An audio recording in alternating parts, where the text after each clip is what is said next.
Trastornos de depresión. Ok. ¿Cuándo es el examen, doctores?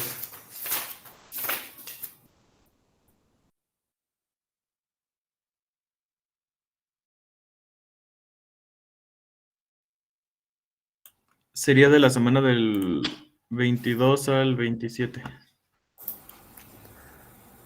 Del 22 al 27. O sea, nos tocaría que día.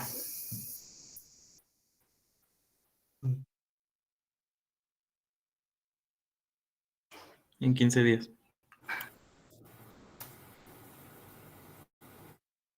Ok.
Ok, chicos, vamos a empezar la clase de hoy.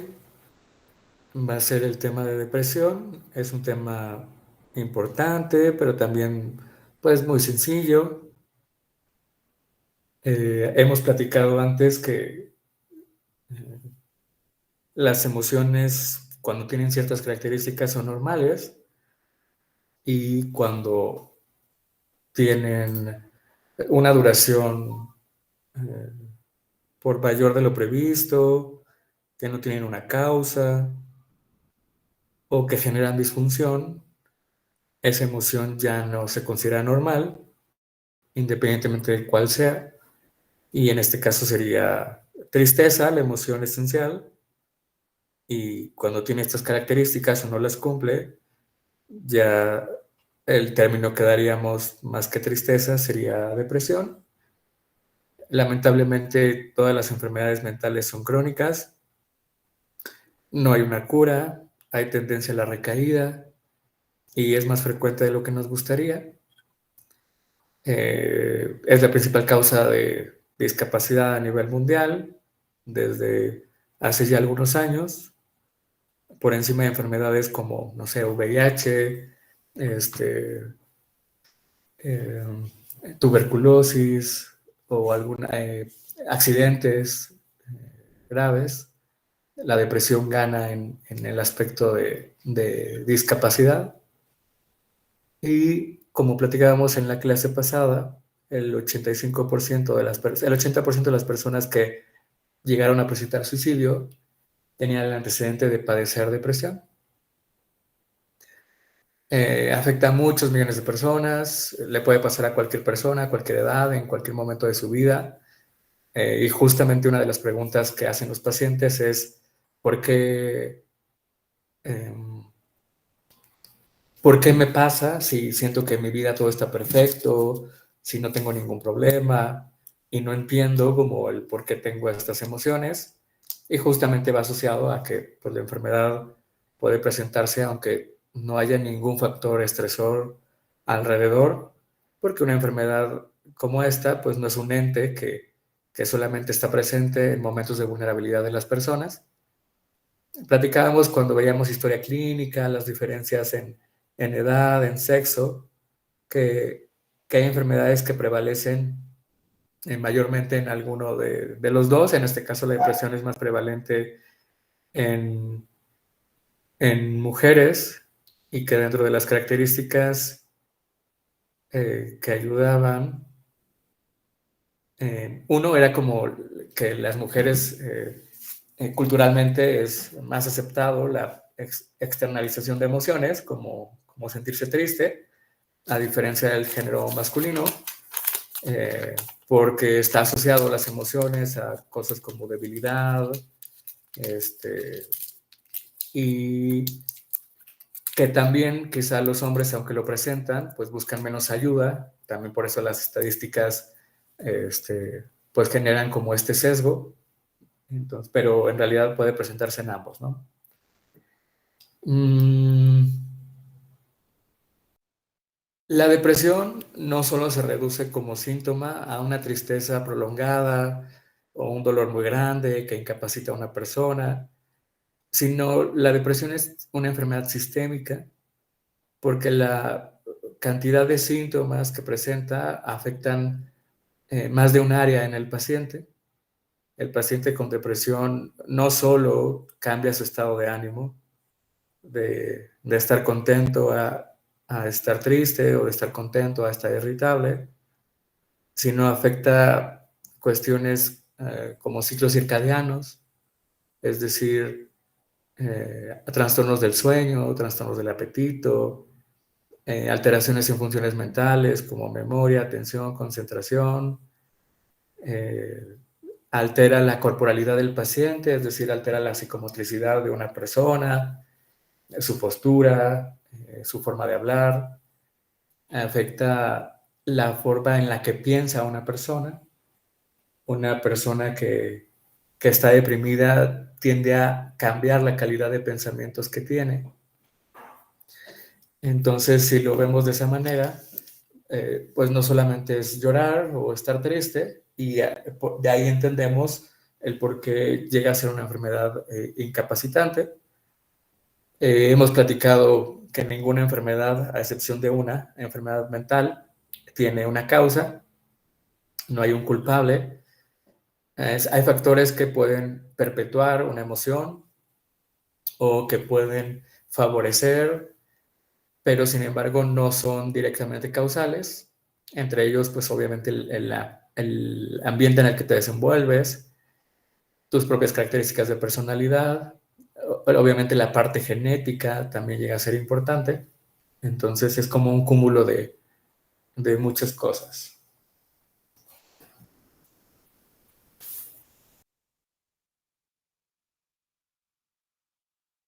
Platicábamos que el estado emocional normal se le llama eutimia, y dentro de la eutimia es claro que va a haber emociones tanto de alegría como de tristeza dentro de un rango de la normalidad. Nadie está contento tampoco todo el tiempo, nadie está enojado todo el tiempo, hablando de una eutimia. Es decir, puede haber estas fluctuaciones asociadas a las circunstancias alrededor de un día cotidiano, y que obviamente la expresión en mayor grado de esa emoción, donde se sale fuera de ese rango, ya lo consideramos como patológico o anormal. Entonces, una tendencia hacia la tristeza en un grado mayor, pues lo llamamos depresión, y en un estado de ánimo elevado, de forma exagerada, le llamamos manía o hipomanía, dependiendo de la intensidad. Ambos son patológicos.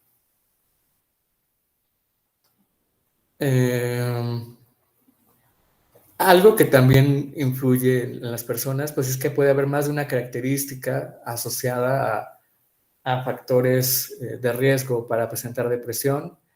Es difícil que solamente haya una. De hecho, todos tenemos alguna de ellas, ambientales, económicas, políticas, sociales, de religión. eh, Todo influye en realidad.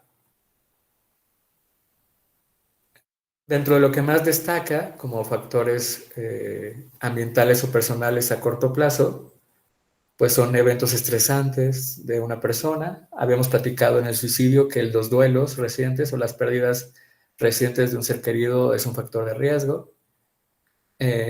Vivir en ambientes hostiles, de violencia, rupturas emocionales, cambios de residencia, sobre todo que pueden favorecer la poca adaptación de una persona a, a los cambios, el consumo de sustancias también. Y dentro de los factores que más se ha estudiado para la depresión es el aislamiento.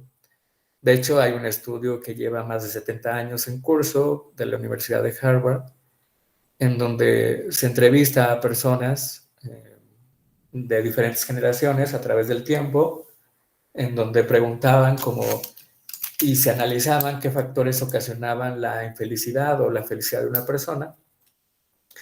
Y la conclusión que lleva ese estudio en más de 70 años y sigue en curso es eh, las relaciones interpersonales. Y no se hablaba de número, sino de calidad de las relaciones interpersonales. Y las personas que tienen aislamiento, que no hay relaciones afectivas profundas, tienden a ser más infelices que cualquier otra situación económica o alguna otra situación que la gente considera importante para la felicidad. No pesa más que las nulas o escasas relaciones interpersonales en una persona. Así como platicábamos también en la clase pasada del suicidio, que hay factores genéticos, también la depresión de todos los trastornos mentales es de las primeras 6, de las primeras 7 trastornos mentales, que tienen mayor peso la genética. Es común encontrar, cuando entrevistamos en la historia clínica, antecedentes heredofamiliares. Ahora habrá que preguntar, pues ya no solo las metabólicas, sino también cuestiones mentales, por la tendencia a la presencia de heredabilidad en algún porcentaje. Entonces, pues hablamos de factores genéticos y factores epigenéticos.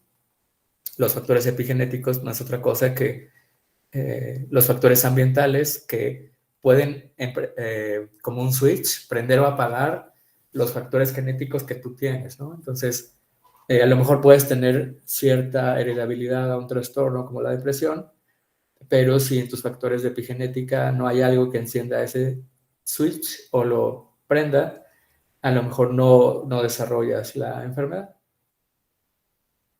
Entonces sí hay como una cierta vulnerabilidad con la que se nace, pero si también tienes muchos factores protectores a tu alrededor, difícilmente ese switch se va a prender. Platicábamos que hay muchas teorías acerca de la génesis ya en la parte fisiológica de la depresión y que la teoría más conocida, aceptada, es la teoría monoaminérgica, en donde los neurotransmisores derivados de monoamina, como serotonina, adrenalina, noradrenalina, dopamina, tienen o cambian su concentración en el cerebro, ocasionando que ciertas funciones se vean disminuidas, pero que platicábamos cuando veíamos psicofarmacología que pues no todos los pacientes responden a medicamentos que están destinados a mejorar las concentraciones de estas monoaminas. Y entonces, ¿qué significa eso? Pues que no es la teoría única o exclusiva para poder explicar la génesis al 100% de la depresión y que ya hay otras teorías que pues van también muy relacionadas, en donde también neurotransmisores ejercen función, como el estrés, alteraciones endocrinas en el eje hipotálamo-hipófisis, el cortisol, teorías autoinmunes, inflamatorias, el microbioma, y por eso el target o el objetivo de medicamentos van destinados también a cubrir estas teorías, pero pues no hay una que pese más que hasta ahorita que la teoría monoaminérgica, y también por eso la mayoría de medicamentos, pues, si no es que el 99%, van destinados a esa génesis. Y platicábamos que la psiquiatría o los trastornos mentales son diagnósticos de exclusión. Es decir, para mandar ustedes a su paciente a psiquiatría, ustedes tienen la obligación de descartar cualquier otro factor que pueda estar afectando al paciente y que el tratamiento no sea necesariamente psiquiátrico. Y hablamos de las más comunes que van a encontrar: un paciente con hipotiroidismo subclínico, que a lo mejor no descubrimos hasta realizar unos laboratorios, pacientes con complicaciones de enfermedades metabólicas, pueden generar síntomas físicos sobre todo, ¿no? Cansancio, apatía, desgano, que a lo mejor son explicados, ¿no? Anemias, alteraciones lipídicas, tumores, ¿no? Entonces, claro que también influyen. Y dentro de las preguntas claves, porque lo tienen que hacer durante la historia clínica, es consumo de sustancias, y no solo sustancias, medicamentos que puedan favorecer síntomas depresivos, que puedan generar un cuadro similar a depresión sin serlo como tal, ¿no? Dentro de la teoría monoaminérgica, pues obviamente estos tres neurotransmisores son los más estudiados. Se sabe exactamente cuál es la función de cada uno, y en cuáles las funciones se interrelacionan o tienen que ver más de un neurotransmisor. Y por eso platicábamos que pues algunos medicamentos, aunque van destinados a mejorar algo, también pueden afectar otras situaciones en el paciente. Por ejemplo, hay muchos antidepresivos que, como también tienen afinidad por receptores muscarínicos o por receptores histaminérgicos, pues podrían generar inclusive de forma contraterapéutica alteraciones cognitivas en el paciente, ¿no? Entonces, por eso es como importante saber cuál es la función de cada uno y hacia qué sería dirigido. Sobre todo porque cuando ustedes escojan un antidepresivo, habíamos platicado que ninguno tiene mayor eficacia que otro, simplemente de acuerdo a sus características individuales de cada medicamento, se escoge hacia qué tipo de padecimiento, a qué tipo de paciente puede ayudar más. Por ejemplo, para pacientes con problemas de motivación, disfunción sexual, problemas para tener iniciativa, hacer cosas, pues medicamentos dirigidos a dopamina, pues serían los más adecuados. Pacientes con más tendencia a problemas de agresión, impulsividad, ansiedad, medicamentos dirigidos a serotonina serían más adecuados, y así podríamos hacer como una mezcla. Entonces, las alteraciones de las deficiencias de neurotransmisores no son necesariamente a la baja, porque puede haber concentraciones de serotonina, pero quizá no hay una buena neuromodulación, no hay sensibilidad de los receptores. Entonces también influye cuestiones estructurales en una persona y no necesariamente químicas. Y bueno, la serotonina como sustancia tiene funciones muy importantes como regulación de apetito, temperatura corporal, sueño, por lo tanto también estados de vigilia, sexualidad. Y de hecho la serotonina es el principal neurotransmisor inhibidor de la parte sexual.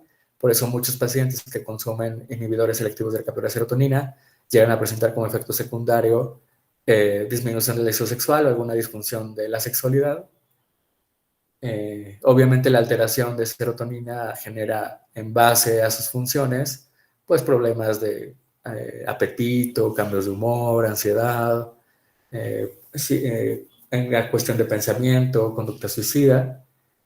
Entonces, Eso también. Y dentro de la génesis de la depresión, algo que se ha analizado, que también ya lo hemos visto antes, que las mujeres tienen cierta vulnerabilidad, sobre todo asociado a cambios hormonales y que hay por eso picos de depresión en diferentes momentos de la vida de las mujeres.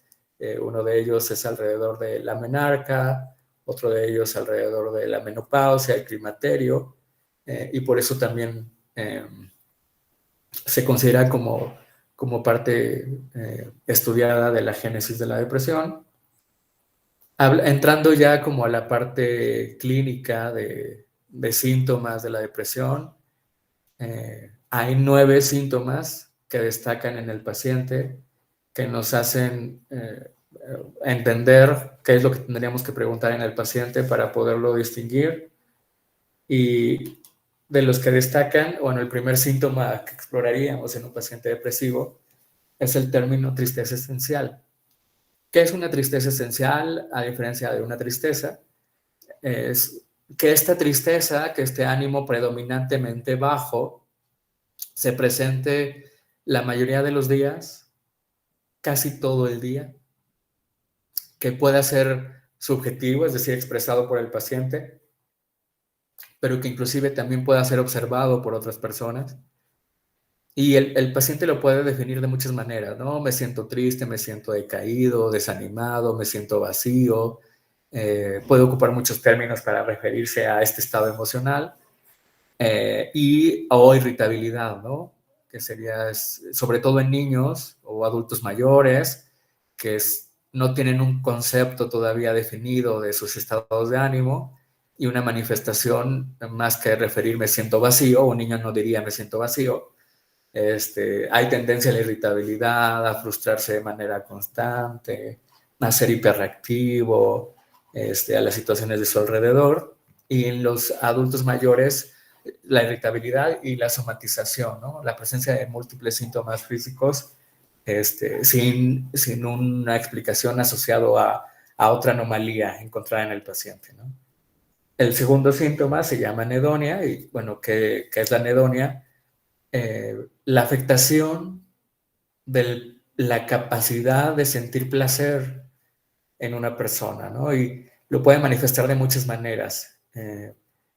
Ya no siento placer para ir a la escuela, para estudiar, mis pasatiempos, mis hobbies ya no me saben como antes, siento que estoy haciendo las cosas por hacerlas, me siento como en automático, como un robot, abandoné tales actividades porque no me gustan o mi comida favorita no me sabe como antes. Entonces es como reducción de actividades, de intereses, sobre todo que antes generaban, ¿no? Por ejemplo, un estudiante de medicina de octavo de 803 y 802 que no les gusta estudiar, y si te dicen, es que ya no tengo interés en estudiar, pues no lo tenía antes tampoco, entonces pues no podría ser un síntoma. Entonces va asociado un poquito a esa parte, ¿no? Y igual puede ser observado por alguien más o puede ser totalmente subjetivo en la expresión de este síntoma en el paciente. Obviamente también es la mayoría de los días, casi todos los días, como la presencia, ¿no?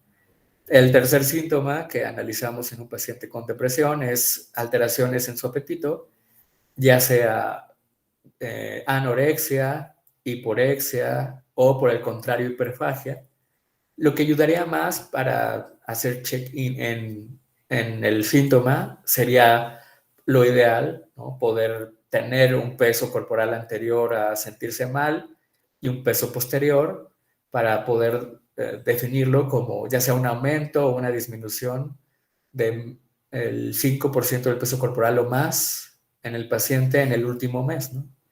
Y que quizá la mayoría de pacientes pues no se pesa, pues dentro de la forma de explorarlo es preguntarle pues si lo siente a partir de la ropa o le queda más holgada o le queda más justa o justamente siente que come más que antes, siente que come menos que antes, igual pues que esté presente la mayor parte de los días, ¿no? De los que está ausente.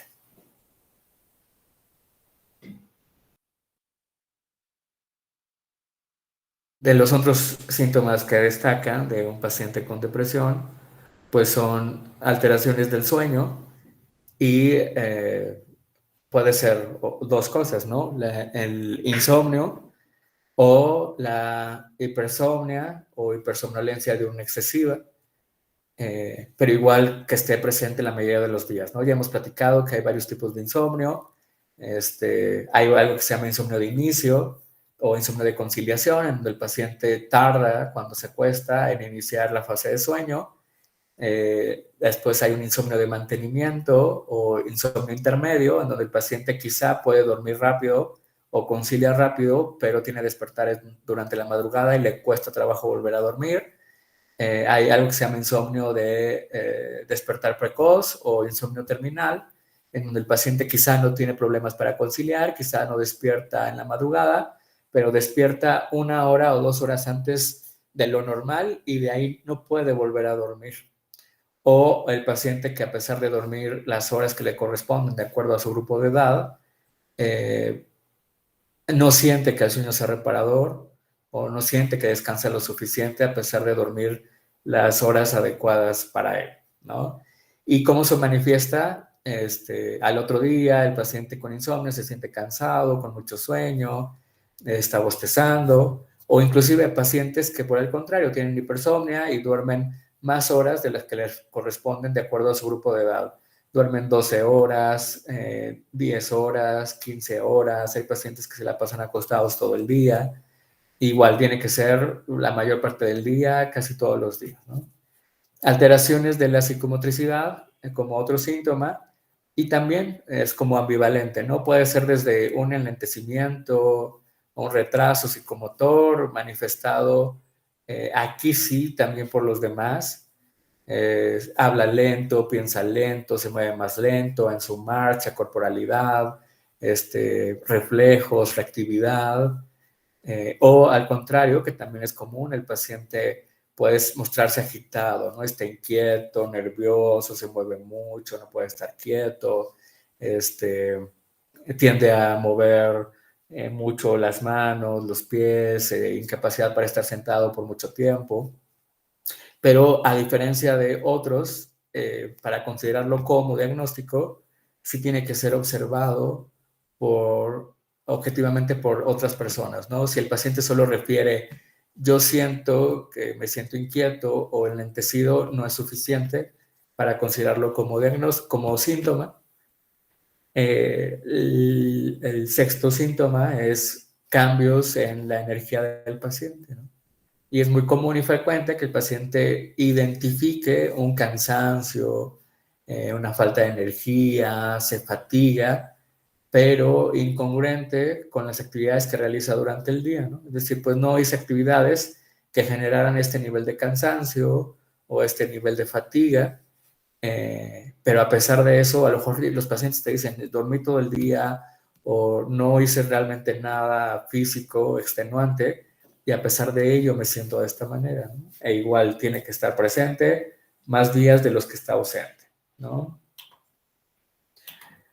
De los demás síntomas que evaluamos en el paciente con depresión es, platicábamos alteraciones en la calidad de pensamiento de las personas, y eso pues se manifiesta a través del contenido del pensamiento, es decir, de ideas.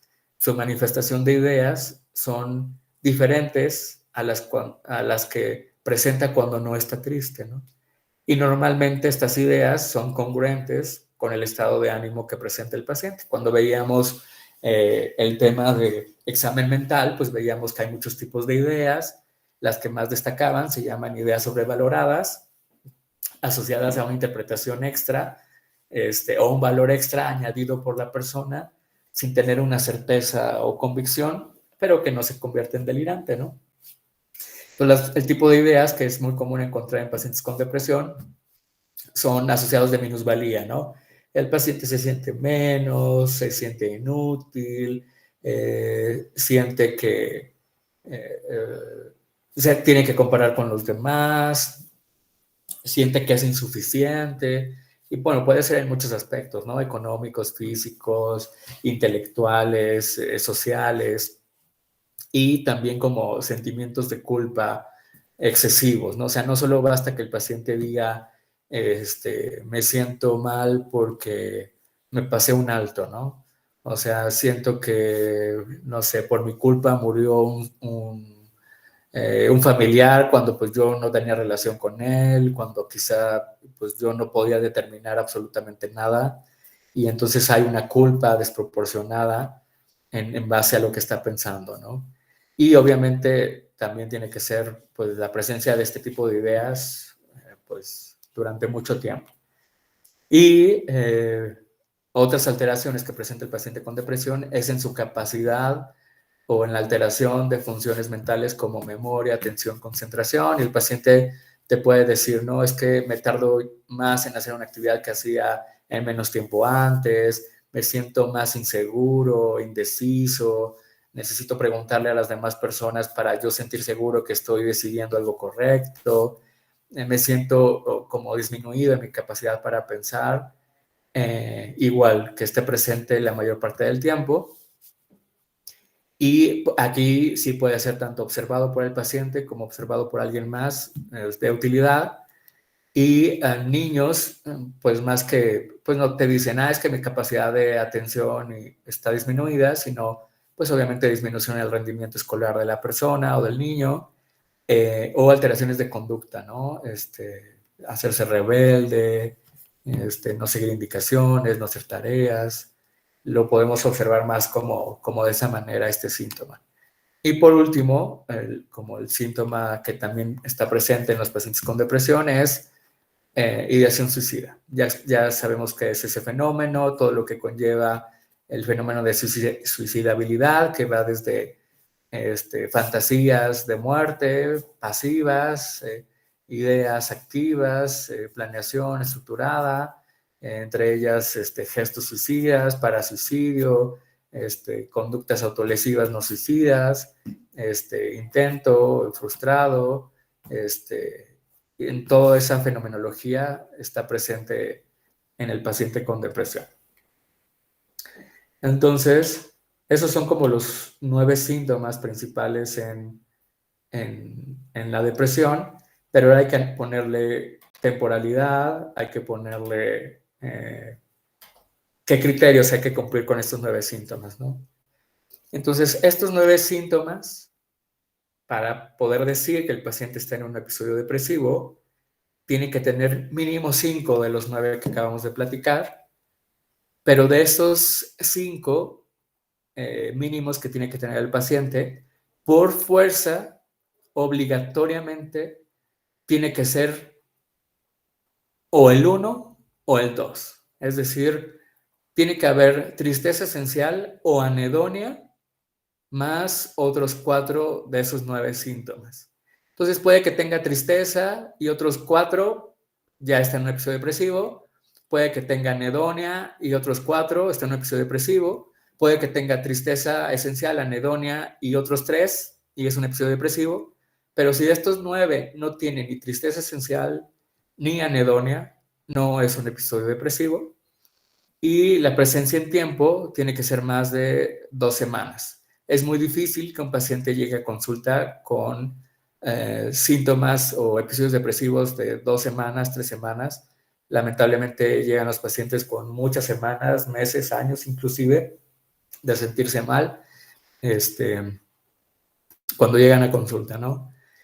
Por fuerza, hemos platicado que para considerarlo anormal, patológico, requiere que genere alteraciones en la funcionalidad del paciente, un malestar que sea clínicamente significativo y que sea en varias áreas del paciente importantes, ¿no? Puede ser social, laboral, académico, económico, de pareja.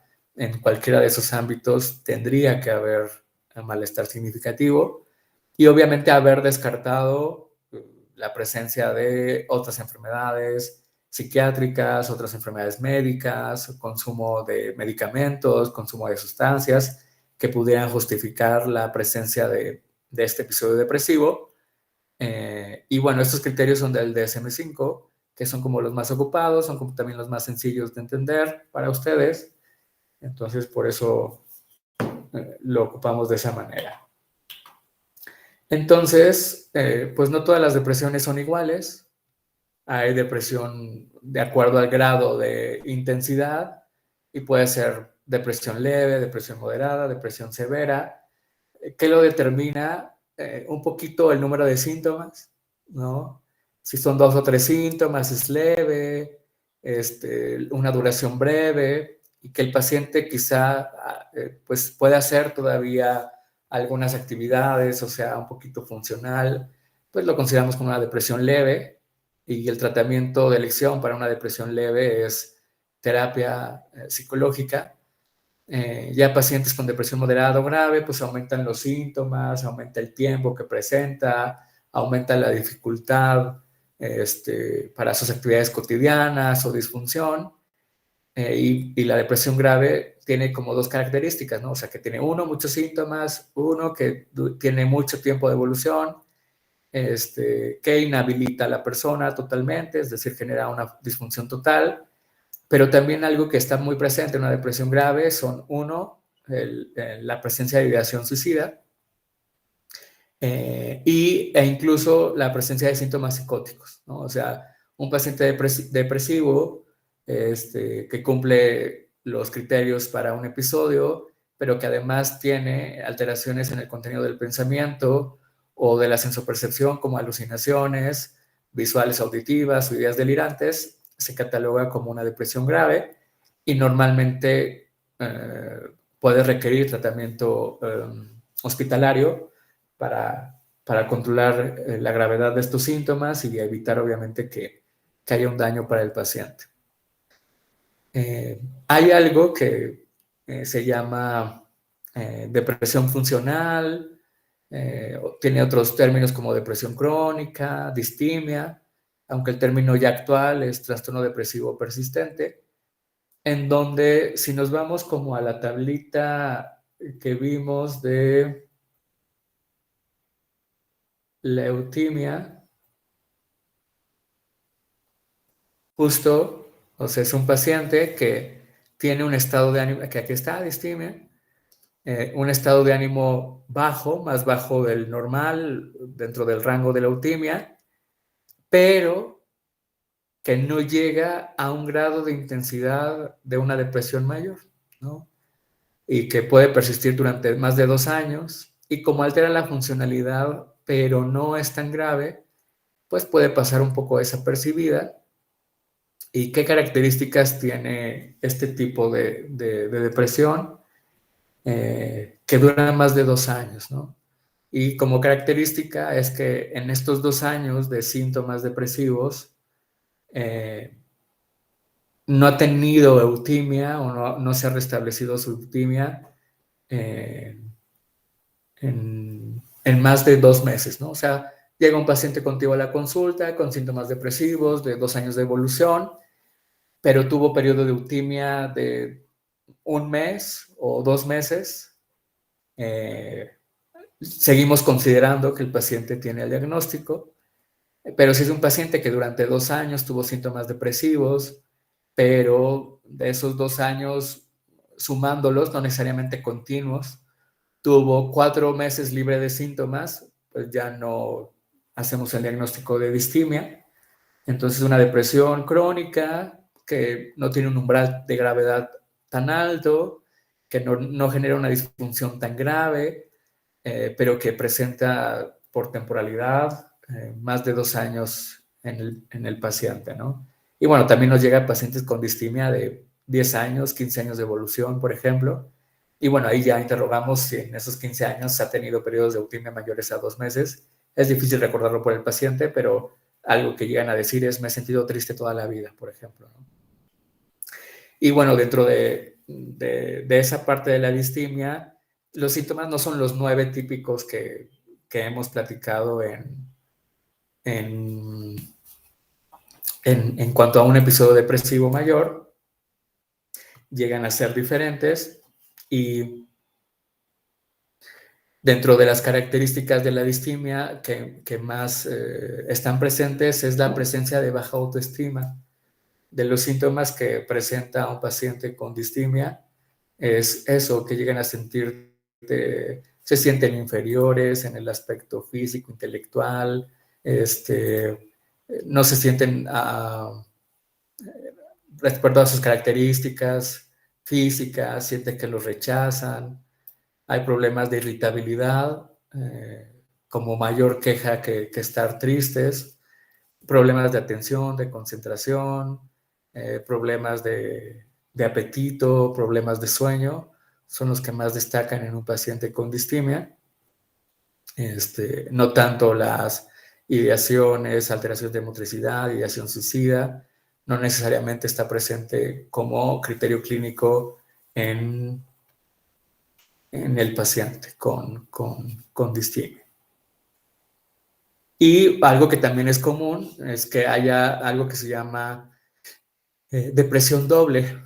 ¿Qué es la depresión doble? Es un paciente que ha tenido síntomas de depresión de más de 2 años de evolución, que cumplen criterios para distimia o trastorno depresivo persistente, pero en esos 2 años o más ha tenido episodios de más de 2 semanas que cumplen criterios para depresión mayor. Es decir, es común que llegue a la consulta alguien que te dice, tengo 5 años de evolución de sentirme triste, pero de esos 5 años he tenido 3 episodios que han durado 4 meses, medio año, 1 mes, en donde tenía tristeza esencial, anedonia, cambios de apetito, de sueño, psicomotricidad, alteraciones de ideación suicida, cambios de atención, concentración, alteraciones en ideación como desesperanza, minusvalía, y me generaron mayor discapacidad o incapacidad que el resto de los días, ¿no? Pues a eso se le llama depresión doble, es una depresión persistente más episodios de depresión mayor, ¿no? Entonces, puede que te llegue un paciente que solo ha cumplido criterios de episodio depresivo mayor, puede que te lleguen pacientes con distimia pura, es decir, que solamente ha estado con poco apetito, insomnio, poca energía, baja autoestima, dificultades para concentrarse, sentimientos de desesperanza por más de 2 años, pero sin cumplir episodios de depresión mayor, es una distimia pura, o también es común el que te llegue que ha tenido de las dos durante su tiempo de evolución. En cuanto a tratamiento, bueno, lo más acertado.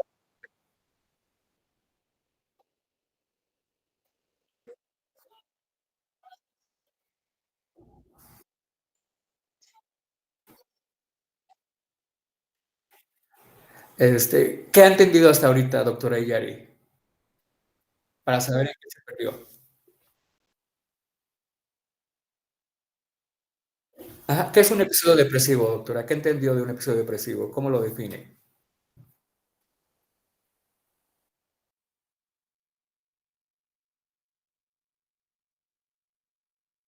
La escucho, doctora. O también puede decirme, no entendí nada, explíquelo todo desde el principio y listo.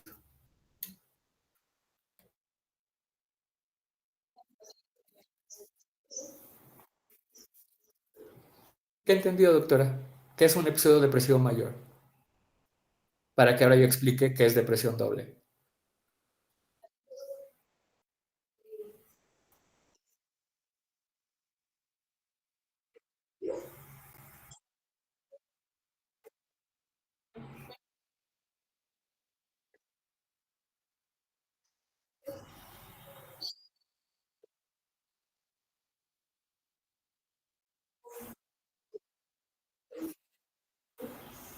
Ok, entonces siento que no hemos entendido como desde el principio, entonces vamos como a recapitular un poquito.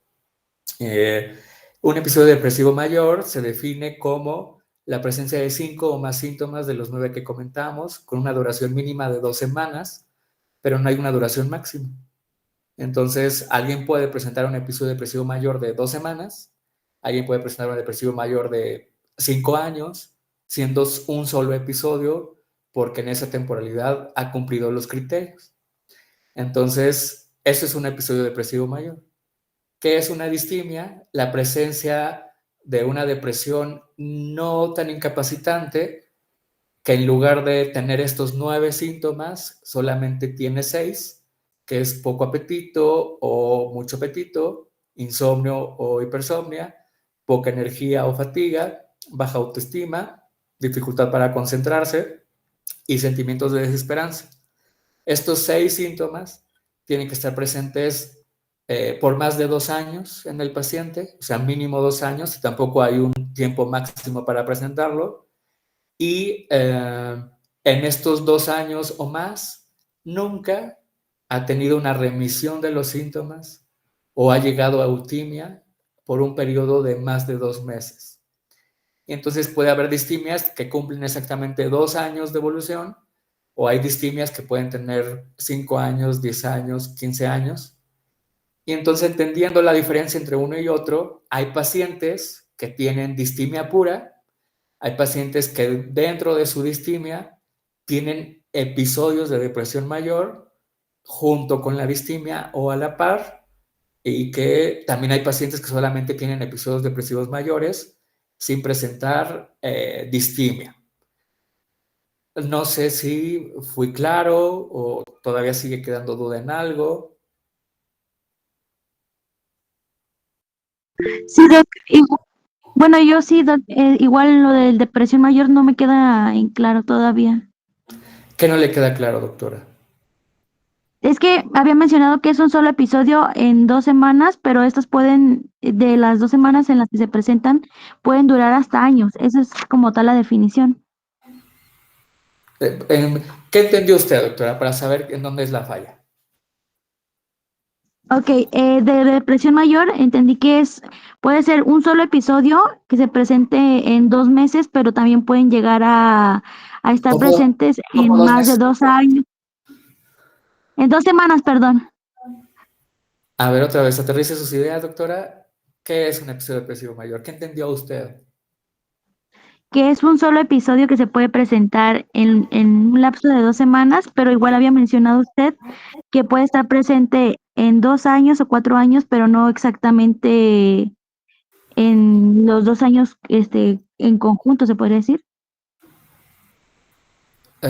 Ok, vamos a volver a explicar temporalidad, doctora. Para un episodio depresivo mayor, la temporalidad tiene que ser más de 2 semanas. Y para la distimia, la temporalidad tiene que ser más de 2 años. ¿Hay alguna duda con eso? No, ya no, ahí estás. ¿Ok? ¿Hay dudas de cómo es la temporalidad de una y otra? Entendemos que más de No, 2 semanas es lo que ustedes quieran, y entendemos que más de 2 años es lo que ustedes quieran. Sí, doctor. Oiga, una pregunta. Dice que son más de 2 semanas, pero no tiene como tal un tiempo límite final. O sea, puede durar lo que sea. ¿Sí? Ok, doctor, gracias. ¿Dudas respecto a la depresión persistente, al episodio depresivo o a la depresión doble? Yo, doctor, entonces, o sea, sí entendí la temporalidad, pero entonces lo que llegaría a diferenciar sería ya la cantidad de síntomas, ¿verdad? O sea, entre si un episodio de depresión mayor ya rebasa las 2 semanas y puede durar 2 años, pero para diferenciarlo serían los síntomas. Sí. A ver, vamos a intentar. Voy a abrir otra exposición. Quizá aquí les pueda quedar más claro.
doctores.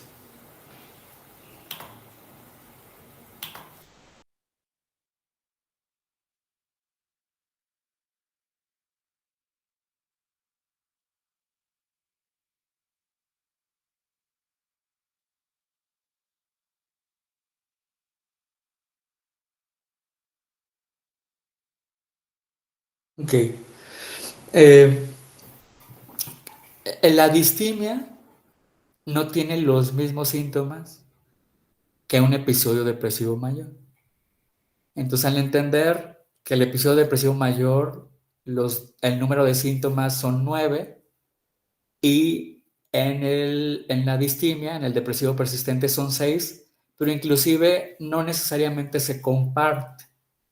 Es decir, ¿cómo se define o qué características tiene un paciente que llega a tu consultorio con distimia? Te dice, doctor, durante mínimo 2 años me he sentido con poco apetito o por el contrario, me he sobrealimentado más o tengo hiperfagia. En estos 2 años he tenido insomnio o he tenido hipersomnia. En estos 2 años he tenido poca energía o en estos 2 años he tenido falta de concentración, he tenido baja autoestima y me he sentido con desesperanza. No son los mismos que los 9 síntomas de un episodio depresivo mayor. Entonces, un paciente que tiene la presencia de estos 6 síntomas más de 2 años, el diagnóstico que tú le das es depresivo persistente o distimia. Y un paciente que tiene 5 de los 9 síntomas que explicamos hace rato por más de 2 semanas es un episodio depresivo mayor. Y entonces hay pacientes que solo tienen estos 6 y no tienen los otros 9, y hay pacientes que cumplen con los otros 9 y no tienen estos 6 por temporalidad. Esa es la diferencia. No sé si tengan alguna duda, quede claro, no quede claro. Sí, doctor, gracias. ¿Seguros? Doctor, Porque entonces, ¿cuál es el número mínimo de síntomas en una distimia? de esos 6, 4. Gracias. De nada, doctor. Doctor, una pregunta. Bueno, me revolvió un poquito. La distimia es lo mismo que el estado depresivo persistente, entonces. Sí, claro, es el nombre actual. Ah, ok, muchas gracias. De nada, doctor. ¿Dudas? No, doctor. ¿Seguros? Sí, espera tantito. Mencionó igual que en la distimia, estos no llegan a tener una eutimia más de 2 meses, pero sí pueden llegar a presentar eutimia como tal. Sí, alguien con 2 años de distimia puede decirte que el mes de su cumpleaños estuvieron libres de síntomas, por ejemplo, ¿no? Pero obviamente, pues sigue siendo distimia porque solamente fue un mes donde se sintió bien, donde no cumplía criterios, donde no tenía insomnio, baja autoestima, problemas de concentración, sobrealimentación, y ni sentirse triste, ¿no? Ok, gracias, Doctor, yo doctor. tengo otra pregunta. Ujú. Dentro del trastorno depresivo persistente es donde nos comentó que se puede dar la depresión doble, o sea que sería una depresión agudizada o cómo. Sí, si tú lo quieres ver como una agudización, puede ser una buena forma de entenderlo. Entonces, una depresión crónica que no ha llegado a ser incapacitante en el paciente, eh, pero tuvo una agudización de 2 semanas en donde ya tenía ideación suicida, en donde ya tenía ideas de culpa excesiva, en donde ya tenía anedonia, que no están presentes en su distimia convencional, si lo quieres ver así. Ok, gracias. ¿Alguna otra duda, pregunta, doctores?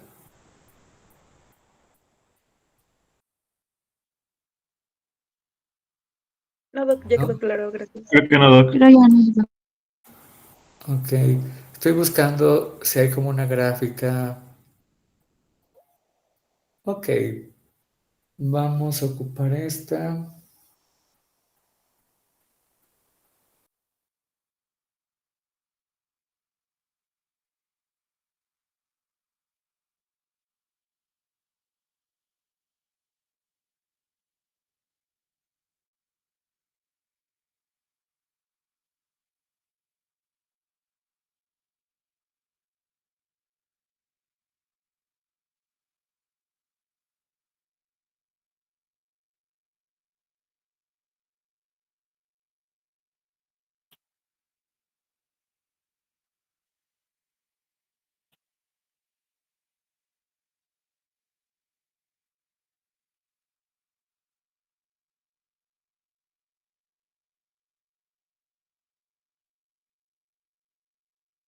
Ok, vamos a intentar explicarlo con esta gráfica que acabo de hacer ahorita. Vemos que este rango entre las dos rayitas punteadas es la eutimia, ¿no? Entonces, cuando hay cambios en el estado de ánimo, dentro de ese margen de eutimia, pues lo consideramos como algo normal. Y la distimia sería, pues, una tristeza que sobrepasa ese umbral eh, de eutimia en el paciente y es crónico. Es decir, lleva todo este tiempo el paciente sintiéndose triste por encima del umbral punteado que es de eutimia, y eso se le considera distimia porque no es tan grave, no disfunciona tanto el paciente, pero es persistente, tiene mucho tiempo así. Y durante estos 2 años de sentirse muy triste, puede tener episodios de 2 semanas, de 3 semanas, de 4 semanas, de 3 meses, en donde obviamente es una depresión más grave, más intensa, más incapacitante, que puede remitir, quitarse y regresar a la distimia que el paciente ya tenía, ¿no? Entonces hay pacientes que solo tienen estos episodios de depresión mayor y hay pacientes como en la gráfica que tienen ambas depresiones, ¿no? Entonces, por ejemplo, aquí son 2 episodios depresivos por separado, entonces son intensos, son de gravedad, pero no duraron más de 2 años, cumplían los criterios solamente para un episodio depresivo mayor, puedo pasar mucho tiempo en eutimia, poco tiempo, eso es irrelevante, y volver a presentar otro episodio depresivo en algún otro momento de su vida. Pero no hay una depresión crónica por encima del umbral de la eutimia que persista por más de 2 años. No sé si queda más claro.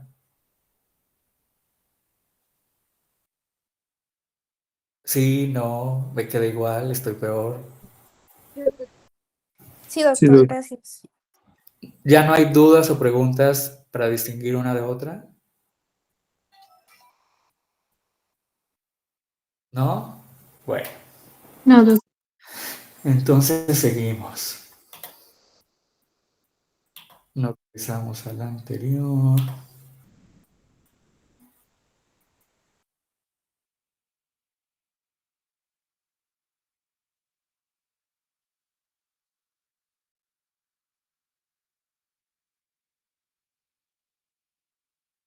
Ok.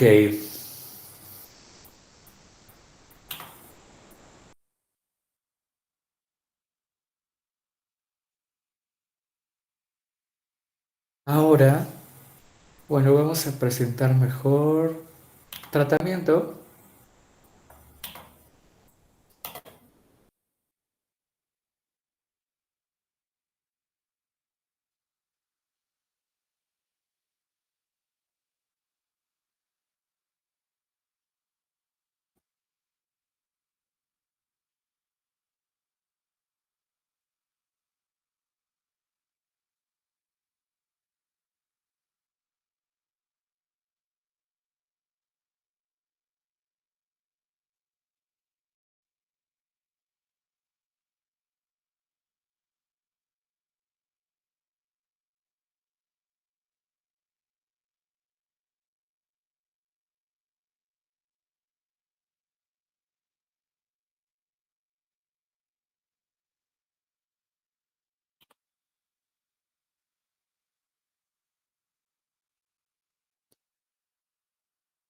Entonces vamos a hablar un poquito ya del tratamiento de depresión, qué les toca hacer a ustedes. Y esto está basado como en la guía de práctica clínica, o sea, viene como muy, muy sencillo, explicado.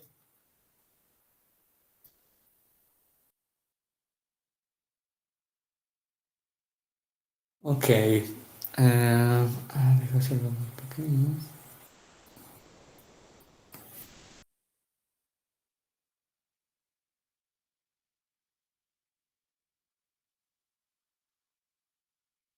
Ok. Entonces llega ustedes a su consulta, alguien con sospecha de trastorno depresivo. Si no hay sospecha, pues ya tú sigues tu consulta normal de otras cosas. Si sí hay sospecha, ¿qué tienes que hacer? Uno, verificar y preguntar específicamente la presencia de los síntomas en el paciente, que ya platicamos, que cumpla la temporalidad, que cumpla el malestar, en donde descartes la presencia de alguna otra enfermedad. Y entonces, si es un paciente menor a 18 años, lo refieres al psiquiatra, no lo tratas tú, siendo menor de edad. Si es un paciente que tiene entre 18 y 59 años, ya aplicando clínicamente los criterios, clasificas a tu paciente, ¿no? Es una depresión, un episodio depresivo mayor, leve, moderado, grave, es una distimia, es decir, puedes ocupar el CIE-10, el DSM-5, para poderlo clasificar, ¿no? Si es un paciente que tiene más de 59 años, tienes que descartar cosas que en ellos es más frecuente que puedan estar ocasionando estos síntomas, y uno de ellos es demencia. Lamentablemente la demencia pues no empieza con problemas de memoria, ¿no? Empieza con cambios emocionales en el paciente o conductuales. Entonces, primero habría que descartar que el paciente ya esté con un deterioro cognitivo, que el paciente esté en delirium, que más adelante sabremos qué es, que tenga alguna enfermedad metabólica que esté interfiriendo, que esté consumiendo medicamentos de cualquier tipo, de cualquier índole. Si tiene alguna de estas características, lo tienes que referir a un segundo o tercer nivel de atención. Es decir, parece, tiene la impresión de tener depresión, pero aparte le encontré que hay demencia, tiene delirium, tiene enfermedades metabólicas o tiene consumo de sustancias, lo tienes que referir. Si no tiene, igual vuelves a clasificar su depresión y sí lo puedes tratar aunque tenga más de 59 años de edad. Esta es de la guía canadiense, que es siglas asociadas a los síntomas para que ustedes se acuerden cuáles y quizá les sea más fácil recordarlos, pero bueno, se resumen en los que hemos platicado del DSM-5, pero digamos que pues quizá puede ser de ayuda para que los recuerden y los memoricen. Los criterios del CIE-10 son muy similares, no son exactamente iguales a los del DSM-5, pero bueno, con que se sepan mejor los del DSM-5 son más sencillos. Igual, de acuerdo al CIE-10, hay una clasificación de leve, moderada o severa. Bueno, ya clasificaron la depresión de su paciente, y si es una depresión leve y moderada, hay que evaluar el riesgo suicida. Si es un paciente que ya clasifican grave, lo tienen que referir a un segundo o tercer nivel de atención. Entonces, ya en el leve, moderado, que sí se los quedan, vale evaluar el riesgo suicida. Si hay riesgo suicida, igual lo clasifican bajo, medio, alto, como ya lo hemos platicado en la clase pasada. Y si hay riesgo suicida alto o hay intento de suicida, es una urgencia médica, ya lo hemos platicado, y se tiene que referir a segundo o tercer nivel de atención. Y si tiene un riesgo suicida bajo o medio, ya tienes que pues, verlo, evaluarlo en sus comorbilidades físicas también, su condición médica.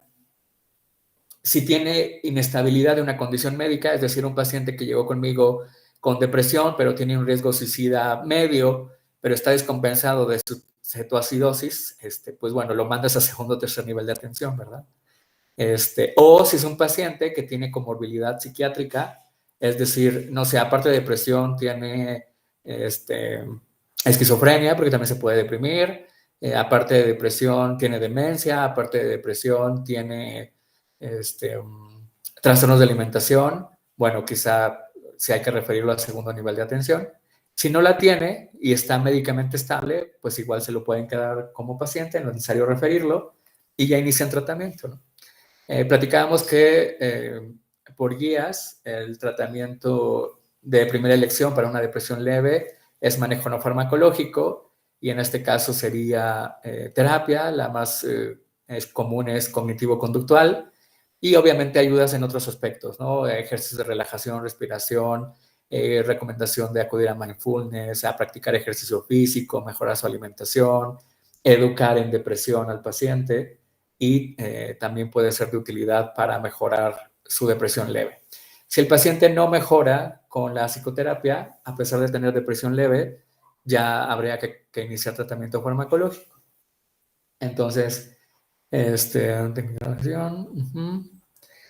y como algo que les va a ayudar a ustedes, como a evaluar la depresión, la intensidad, la gravedad, es aplicación de clinimetría. Y la clinimetría no es otra cosa que escalas que son ya sea heteroaplicadas o autoaplicadas. Es decir, autoaplicadas es el que le das el cuestionario al paciente y él contesta solito. Heteroaplicado es que un evaluador experto tiene que hacer las preguntas para determinar si es positivo o no. Normalmente se ocupan como tamizaje, o sea, no tanto como diagnóstico, sino para como ver qué tanta sospecha hay, pero a ustedes les puede servir uno como para monitorizar el avance en el paciente, ¿no? Entonces, por ejemplo, puedo aplicar la escala de depresión de Montgomery-Åsberg, puedo aplicar la escala de Hamilton de depresión, puedo aplicar la escala de Beck de depresión, y arroja un puntaje que objetiviza un poquito más lo subjetivo, que son emociones, y les puede ayudar para saber en el tratamiento qué tanta respuesta van teniendo los pacientes, ¿no? A lo mejor llegó con un puntaje de 30 en la escala de Hamilton y a lo mejor en tu siguiente consulta ya tenía 15 de puntaje, ¿no? Entonces vas valorando la respuesta del paciente. En los niños, los antidepresivos tienen riesgo suicida solo por ocuparlos, entonces por eso ustedes no ven niños, pero si los llegan a ver o por alguna situación, ellos hay que evaluar que el uso de antidepresivos puede generar pensamientos suicidas y por eso se cita a la semana, cada semana, hasta lograr una estabilidad en el paciente. Pero bueno, ya en un adulto ya hemos platicado cómo es el seguimiento del paciente para tener una estabilidad, cada cuando se suben los medicamentos de acuerdo a la mejoría del paciente, a su estabilidad. Igual que con ansiedad, porque pues son prácticamente los mismos medicamentos. Entonces, los ISRS, ISRNS o los multimodales, pues tienen 4 semanas para esperar respuesta. Entonces, para hacer un cambio en el tratamiento, habría que esperar ese tiempo. Los medicamentos de primera elección son los ISRS, de segunda elección ya los ISRNS, y ya de tercera elección tricíclicos o los misceláneos que tienen diferentes mecanismos de acción, ¿no? Tienen que saberse la dosis máxima y mínima de cada uno de los medicamentos que hemos visto anteriormente, porque las dosis normalmente son similares tanto para ansiedad o depresión, tanto en la mínima como la máxima, y que pues cada uno tiene ciertas particularidades que te puede ayudar a escoger cuál es como el mejor para el paciente, ¿no? Hemos platicado, sertralina ayuda mucho cuando hay consumo de alcohol, fluoxetina es más de perfil activador, es decir, para alguien que tenga hipersomnolencia de una excesiva, o alguien que tenga hiperfagia, porque la fluoxetina puede disminuir el apetito, o al contrario, medicamentos como citalopram o escitalopram, para pacientes que hayan tenido anorexia, sería de utilidad porque aumentan un poco el apetito, o con insomnio les ayudan más estos dos porque tienen más un perfil sedante, etcétera, ¿no? Entonces, de acuerdo a eso se escoge el tratamiento y bueno, algo que recomendamos es manejo conjunto con psicoterapia y tienen mejor respuesta que si solo fuera tratamiento farmacológico o si solo fuera tratamiento con psicoterapia.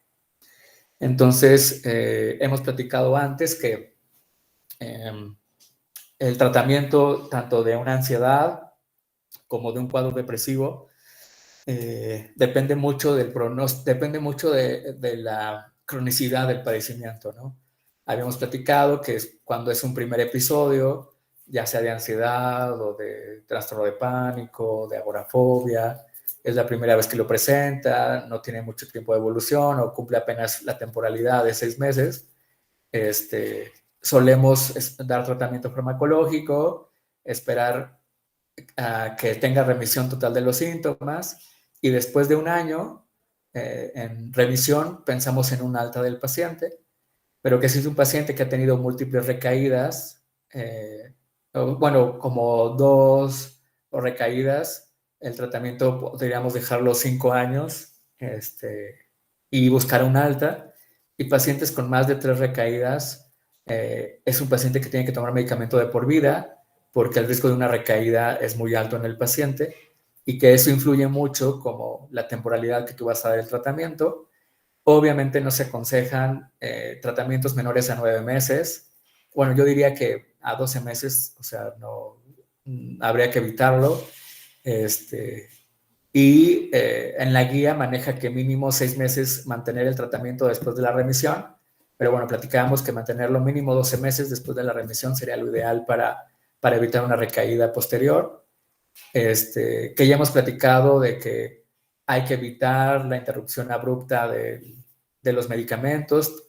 Cuando inicias un medicamento y cuando lo vas a retirar, tiene que ser de forma lenta, paulatina, para que el paciente no tenga problemas de rebote de síntomas, síndrome de discontinuación o abstinencia, y le sea fácil retirarlo cuando lo vamos cuando el paciente ya lo vayamos a dar de alta, ¿no?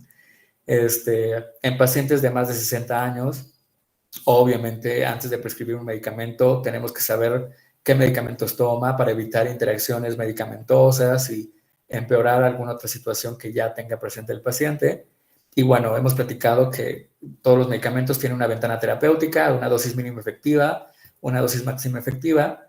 Mientras no pase de esa ventana terapéutica, estamos bien, pero que siempre hay que iniciar con la dosis mínima efectiva porque probablemente muchos pacientes responden a dosis bajas.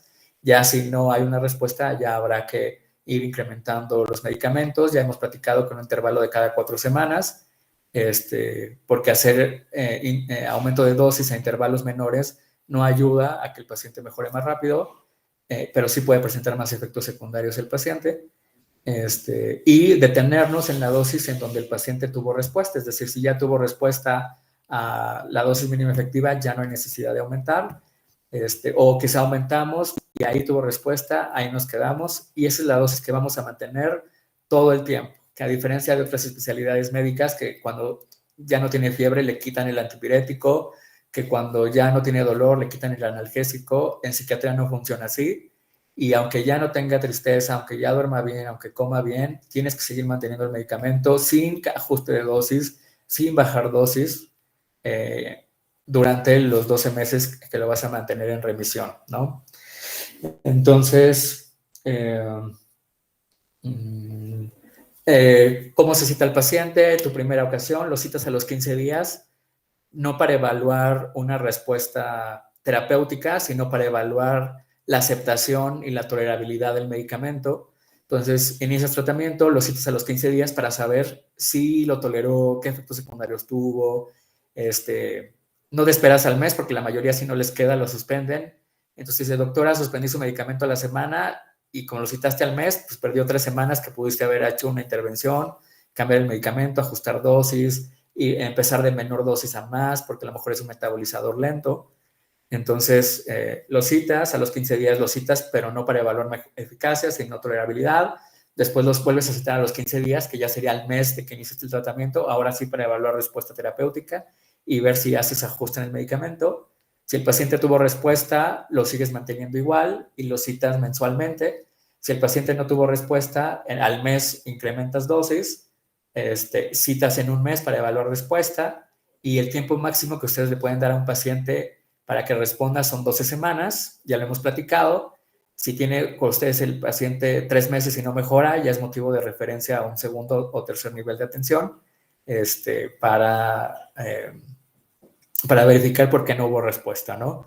Pero obviamente tuvieron que haber escalado medicamento, haber llegado a la dosis máxima, para poder saber si el paciente tuvo o no respuesta terapéutica. y apoyarse de clinimetría para que le sea más fácil tomar una decisión clínica de si aumentar o no aumentar la dosis del medicamento. Y obviamente en cada consulta no solo tienes que evaluar mejoría, tienes que evaluar su adherencia, tienes que evaluar efectos secundarios, el significado del tratamiento para el paciente, pero si tiene baja o nula respuesta, a pesar de haber dejado el medicamento el tiempo adecuado, una dosis adecuada, por más de 12 semanas, lo tienes que referir. Si el paciente consume sustancias, lo tienes que referir. Tiene más de un diagnóstico psiquiátrico, lo tienes que referir. O tiene ideación suicida, lo tienes que referir a segundo o tercer nivel de atención. Y listo. Entonces, ¿dudas o preguntas, doctores, con el algoritmo de tratamiento para depresión? Sí, Doc, yo tengo una pregunta. En el tratamiento, bueno, para el tratamiento no farmacológico, ¿cuánto tiempo o a los cuántas semanas tenemos que citar al paciente para ver si sí está como respondiendo a la terapia? Al mes, doctora. Ok, Doc. ¿Algo más? ¿Alguna otra pregunta?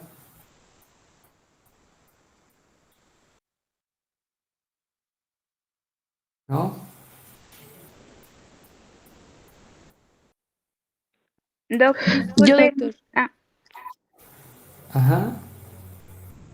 ¿no le podría repetir lo de, bueno, si un medicamento no le funciona a un paciente y lo suspende, bueno, tenemos que dejarle como consulta abierta para que vaya y no solo lo suspenda y nosotros podamos revalorarlo o nos esperamos al mes que dice?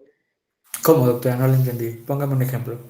Ajá, o sea, que lleve un tratamiento al paciente inicial, o sea, que vayamos iniciándolo y que pues no le haga o tenga efectos secundarios de ese medicamento. Y ve que nos comentó que tendría unas semanas perdidas. Entonces el paciente tendría que acudir luego para pues no perder ese tiempo o esperar hasta el mes que lo volvamos a citar para pues revalorar la dosis y todo lo del medicamento. Ok, vuelvo a repetir. Entonces inicias un tratamiento y lo citas a los 15 días para evaluar la tolerancia del medicamento y hacer ajustes oportunamente. Ah, ok. Gracias, doctor. De nada. ¿Alguien más? ¿Dudas, preguntas? Doctor, yo sí tengo una pregunta. Nos Adelante. había mencionado que había pacientes, bueno, no en esta clase, sino ya tiene como 2 clases pasadas, donde nos comentó que hay pacientes que tienen malestares gastrointestinales o dicen, ay, no, me cayó mal el medicamento y ya lo voy a dejar de consumir. Pero nos dijo que en ese caso hay que hablar con el paciente y decirle así como de, pues es normal que por ahora sientas estos síntomas, pero no debes de suspender el medicamento. Y cuando te empieces a restablecer, pues tu apetito va a cambiar de manera distinta, entonces tú también vas a ayudar a que ese medicamento ya no te esté dando esos efectos. O algo así había mencionado, no recuerdo muy bien. Ok. Platicábamos en clases pasadas, efectivamente, que no hay algo, que lo único inocuo en esta vida es el agua simple. Entonces, que por lógica, cualquier cosa que no sea agua simple puede no caernos bien. Pero los seres humanos tenemos características, bueno, todos los seres vivos tenemos características que generan adaptación. Y entonces, obviamente, tras esta búsqueda de supervivencia, nos podemos adaptar a situaciones o cambios que impactan en nosotros, ¿no? Como climáticas, del ambiente y claro que medicamentos también. O sea, el cuerpo y el ser humano tienen la capacidad de adaptarse a efectos de algún medicamento. Obviamente la adaptación no es instantánea. Si me dan un antibiótico y me genera dolores de cabeza, pues no sé, en 5 minutos el cuerpo no se va a adaptar. tarda 2, 3, 5, 6 días en adaptarme a ese efecto del antibiótico que me dieron y después ese síntoma que me llegó a molestar al principio ya no está y el paciente logra y su cuerpo logra adaptarse a ese medicamento. Entonces, lo mismo con los medicamentos psiquiátricos. Entonces, lo primero que ustedes tienen que saber para ustedes mismos, para así poder manifestárselo o expresarlo a los demás, en este caso a sus pacientes, es que sería ilógico pensar que un medicamento no me cause efecto, porque inclusive el efecto terapéutico, pues es que el medicamento está haciendo algo en mí, que me agrada, que me gusta, que cumple el objetivo para el que me dieron, pero eso es algo obvio y es algo que es esperado, lo mismo que los efectos secundarios, ¿no? Entonces, lo primero que un paciente hay que decirle cuando tiene efectos secundarios de un medicamento, que ustedes tienen el conocimiento de saber si ese efecto secundario, si es del medicamento o no lo es, pues es expresarle con esa tranquilidad que es algo normal, esperado en cualquier tratamiento de cualquier especialidad, pero que el cuerpo tiene la capacidad de adaptarse y que suelen ser pasajeros o temporales. Que obviamente, si es un efecto secundario grave, como una alergia, pues no vamos a darle tiempo al cuerpo para que se adapte, porque puede comprometer su integridad. Y entonces, ante un efecto secundario grave, sea de cualquier especialidad, de cualquier enfermedad, lo lógico es suspender ese medicamento y buscar alternativas en el paciente. No sé si respondí su duda, doctor. Sí, gracias, doctor. Y otra pregunta al mismo tiempo. Ya vimos ansiedad y ahora vimos depresión. Si un paciente nos llega con un trastorno depresivo, un trastorno de ansiedad y más aparte tiene, por ejemplo, un trastorno de déficit de atención, ¿a qué trastorno se le da más prioridad o los tres se pueden tratar al mismo tiempo? Claro que un psiquiatra los trata al mismo tiempo, pero justamente ahorita que vimos el algoritmo, cuando hay comorbilidad psiquiátrica se tiene que referir. Ok. De nada, doctor. ¿Alguien más? ¿Dudas, preguntas? Sí, yo. Diga, doctora. Había mencionado que en niños algunos de los medicamentos tienden a ocasionar pues ideas suicidas. Por ejemplo, en los adultos mayores o por ejemplo en embarazadas no tiene algún daño o algo así similar a eso. Ideación suicida solo está demostrado que aumentan en menores de edad, por eso el seguimiento en ellos es más puntual, por eso sugerimos que sea un especialista, bueno, no nosotros, las guías también, pero en adultos no se ha demostrado que los antidepresivos puedan tener o generar ideación suicida en el paciente. Y eso es Igual, cualquier condición, embarazadas, no embarazadas, adultos, adultos mayores, es por igual. Doc, igual, por ejemplo, aquellos pacientes a adultos mayores que se les da tratamiento antidepresivo y que no les está funcionando, pues tiene que ajustarse la dosis, ¿no? Menciona igual. O puede ser porque tienen dosis súper altas. Platicábamos que un error de los médicos es ver la psiquiatría como una especialidad diferente. Entonces, no es una especialidad igual que las demás. Incluye que los algoritmos de tratamiento sean muy similares. Entonces, claro, un paciente que le has iniciado un medicamento que no tiene respuesta terapéutica, lo lógico de cualquier enfermedad es ajustar la posología del medicamento, llevándolo a la dosis que pueda ayudarle al paciente, que no sobrepase la dosis máxima efectiva descrita por ese medicamento. Entonces, si no ha tenido respuesta a dosis bajas, lo ideal es ir escalando el medicamento hasta buscar respuesta. Y si no hay respuesta, a pesar de haberlo llevado a la dosis máxima efectiva durante el tiempo pertinente, habrá que ya no insistir en ese medicamento y habrá que dar otro medicamento para buscar esa eficacia en el paciente pero hablando de depresión, habrá que ser muy puntuales que los cambios se ven reflejados al mes de tomarlo, entonces no generar desesperación, ni generar que el paciente se desespere por no ver respuesta tan rápida. Y no dejar que el médico se contagie de la desesperación del paciente y quiera hacerle ajustes de medicamento a la semana de haberlo iniciado, a las 2 semanas de haberlo iniciado, porque farmacológicamente no suceden los cambios tan prontamente. Ok. Y una última, Doc. Por ejemplo, había mencionado que la terapia farmacológica se tenía que acompañar de la psicoterapia. La psicoterapia, ¿cuánto tiempo se tiene que dar en los pacientes? Y si depende de su gravedad. El mismo tiempo que estén en tratamiento farmacológico, doctora, mínimo. Y depende del enfoque también de terapia que les den. Hay algo que se llama terapia breve, que son en promedio 12 sesiones, pero van enfocadas como a trabajar una situación en particular específica del paciente, o sea, no engloban a más cosas de la persona, pero normalmente también quien decide el tiempo de terapia es el psicólogo, es decir, yo no le puedo dar órdenes al psicólogo de tú dale terapia 6 meses, 1 año, 2 años, a eso tiene su autonomía y yo tomo decisiones sobre el tratamiento farmacológico, pero claro, lo ideal es que cuando lo des de alta farmacológicamente, también en terapia o también de terapia pues en conjunto contigo, que el paciente esté estable. Pero claro, tú no puedes decirle al psicólogo cuando deje de ofrecer tratamiento. Ok, Doc, gracias. De nada. ¿Alguna otra duda, pregunta? Sí, Una doctor. Y pregunta. por ejemplo,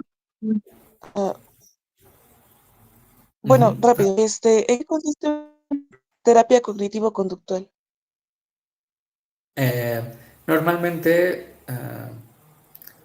existe algo que se llaman pensamientos centrales que modifican o que determinan tu patrón de conducta, pero para entender un pensamiento central que está muy arraigado en ti, que es prácticamente, claro, lo que determina tu forma de ser, hay pensamientos que son automáticos, es decir, pensamientos que ante cualquier situación emergen inmediatamente. Y entonces lo que hace la terapia cognitivo-conductual es entender de dónde provienen estos pensamientos automáticos que emergen, van arraigados a un pensamiento central, que es el que modifica tu conducta. Entonces la terapia cognitivo-conductual va enfocado a la modificación de esos pensamientos centrales que rigen tu vida para, por ende, al modificar tu forma de pensar, tu forma de percibir tus situaciones a tu alrededor, que normalmente son negativas o malas, el paciente tenga una mejoría en su conducta. Entonces es la conciencia de tus emociones y determinar qué pensamientos están asociados a esas emociones para cambiar esos pensamientos y secundariamente cambiar la emoción que te genera.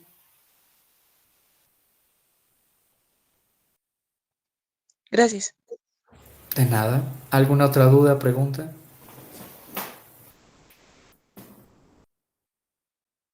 Sí, doctor. Por ejemplo, si es una depresión leve y mi paciente se niega como a recibir el tratamiento no farmacológico y a fuerza quiere como tratamiento farmacológico, ¿qué se hace en estos casos? Se lo puedes ofrecer sin problema, doctora. Ok. Ok, doctor, gracias. De nada. ¿Alguien más? ¿Alguna otra duda, pregunta?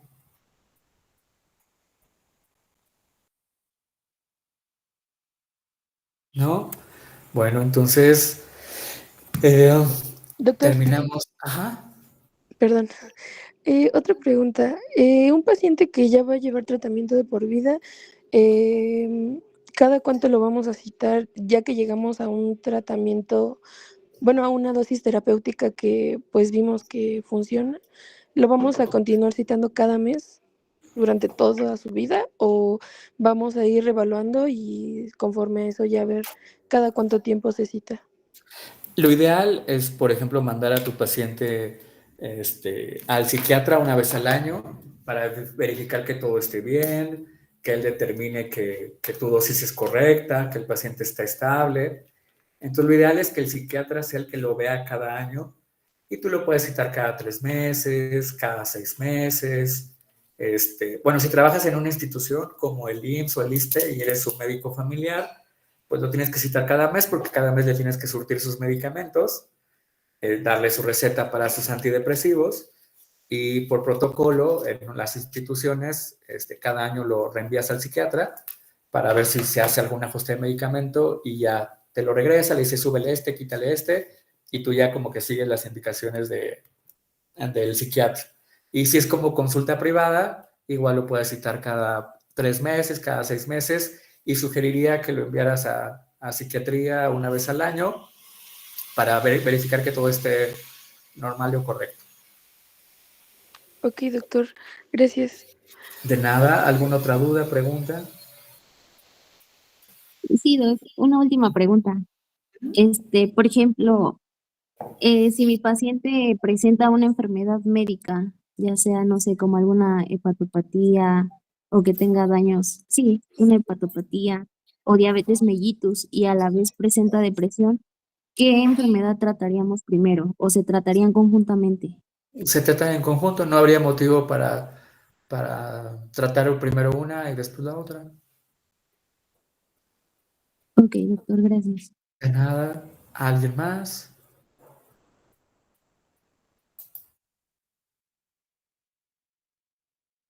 ¿No?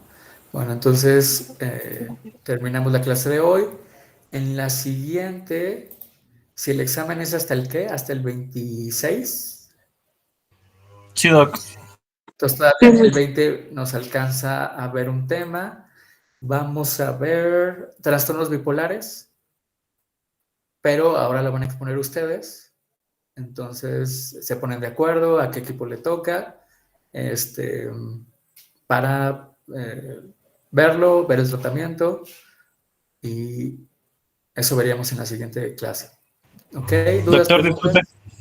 Sí, mencionó que el examen quedaría el 26, es decir, el viernes. Estoy pensando, probablemente sea el 26, pero yo les avisaré también para que ustedes sepan si tienen compatibilidad de horario. De acuerdo, doc. Y otra pregunta respecto a la actividad que para lo de suicidio, ¿sería posible que pudiera revisar los trabajos que le mandé para que nos diera su visto bueno, por favor? No llevo prisa, no me urge que lo presenten, por eso las actividades que yo dejé son solamente de mi parte hacia ustedes. Si ustedes tienen compromiso con la sociedad de alumnos, con organizar talleres por otra vía, los pueden presentar. Espero que puedan tener la supervisión adecuada de esas actividades, pero las que yo voy a revisar lo haré con calma y se puede hablar de suicidio cualquier mes, no solamente en septiembre, y ya yo les iré dando el visto bueno de las actividades que me están enviando para presentar. Vale, doc, gracias. Ok, ¿alguna otra duda, pregunta? ¿No? Bueno, No, doc. nos vemos, bye. Hasta luego, doctor. Gracias.